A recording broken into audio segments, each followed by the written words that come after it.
Alright, so ngayon mag-install na tayo ng Egeas Q2 dito sa ating modular helmet. So, medyo kakaiba to dahil para sa akin, dahil nga modular helmet to.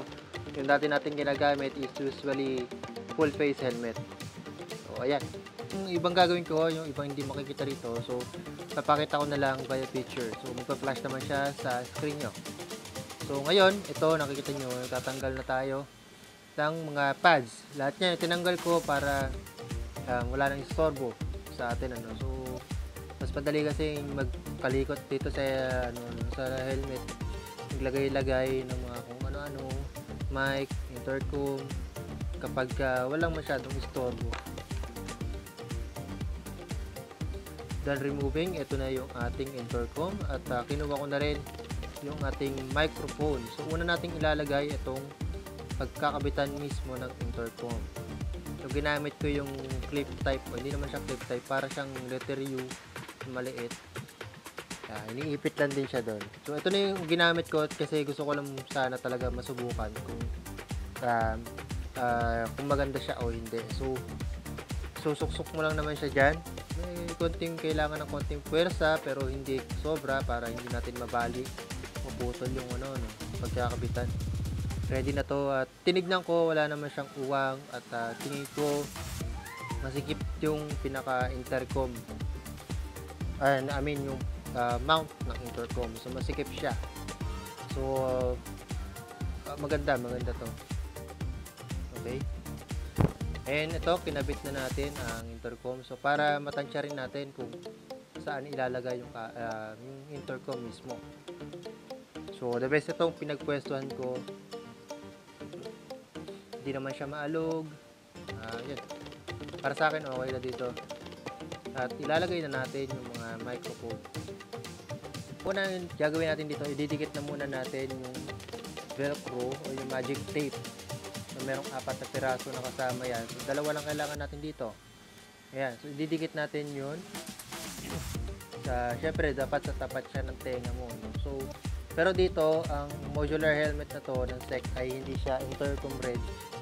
Hindi siya intercom ready. So, kailangan tansyahin. Napakita ko naman sa inyo.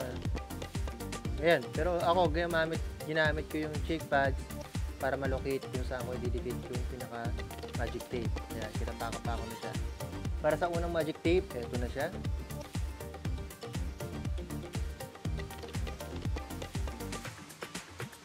Double-sided naman yan, and then ayun nga, didikit ko lang siya kung saan. Pero ayan, again, may picture na lalabas kung saan ko siya dinikit. Ganyan. Pagka naidikit mo na isa, malalaman mo na kung saan mo ididikit yung sa kabilang side. Kasi magkakaroon ka ng palatandaan mismo. Yung sa may strap na yan, nakikita nyo sa helmet. Kabit na natin yung pangalawa.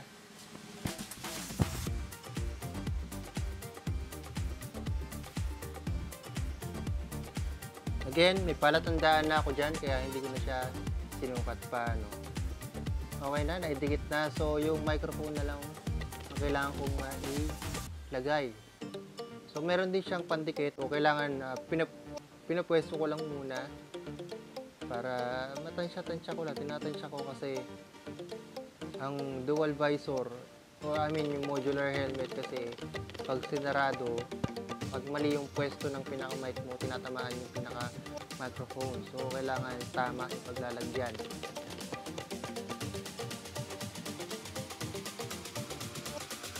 Saka hindi rin naman ganun kahirap tanggalin yung dikit mismo, yung dikit mismo ng double-sided tape. Kaya kung sakali magkamali kayo, pwede nyo naman ulitin. Basta malinis yung pagkakabitan, yung pagdidikitan.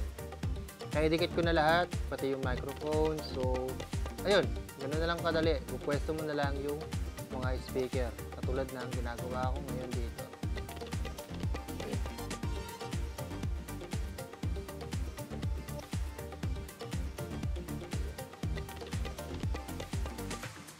Nakatikit na.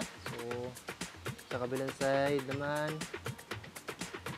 yung mahabang wire pala nandun sa may kabilang side. Kung nasan yung intercom nyo, for example, nasa kanan yung intercom, merong mahabang wire ng speaker, kaliwa.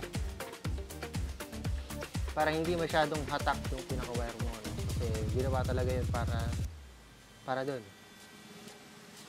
Okay na, naidikit na yung ano natin, yung speaker natin. Tatakin na lang natin tong mga wire, ano. Kabit ko muna yung intercom so para maikabit ko yung pinaka 3.5mm jack. Para matansya ko din kung gaano kahaba dapat yung nakalabas ng wire dito. Ayan, tsaka natin itatakin. So, umuulan pala.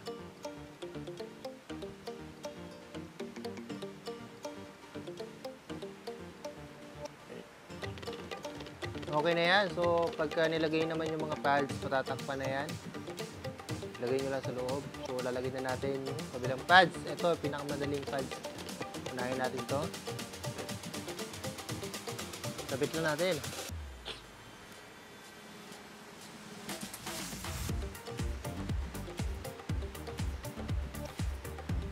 Again, inunan ko na to dahil ito nga yung pinakamadali. No? Sumunod yung pinaka-head pad.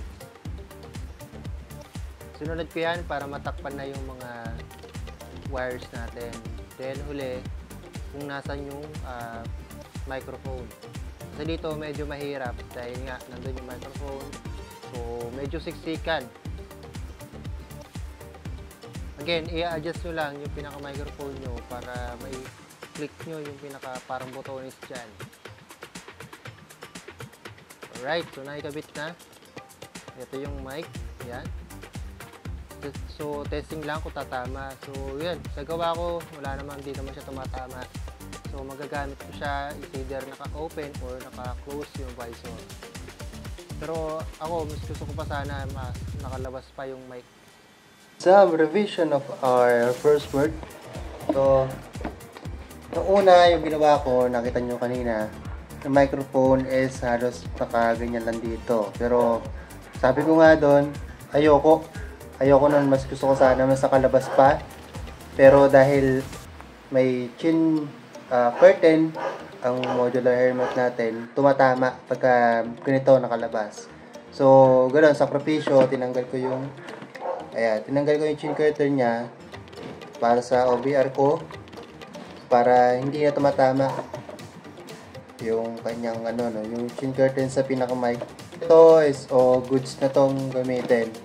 Yung ginagamit kong helmet, yung sec na puti, hindi ko na tinanggal, so ano na lang, ako na lang mag-a-adjust. So kapag tinamaan, i-adjust ko na lang siya.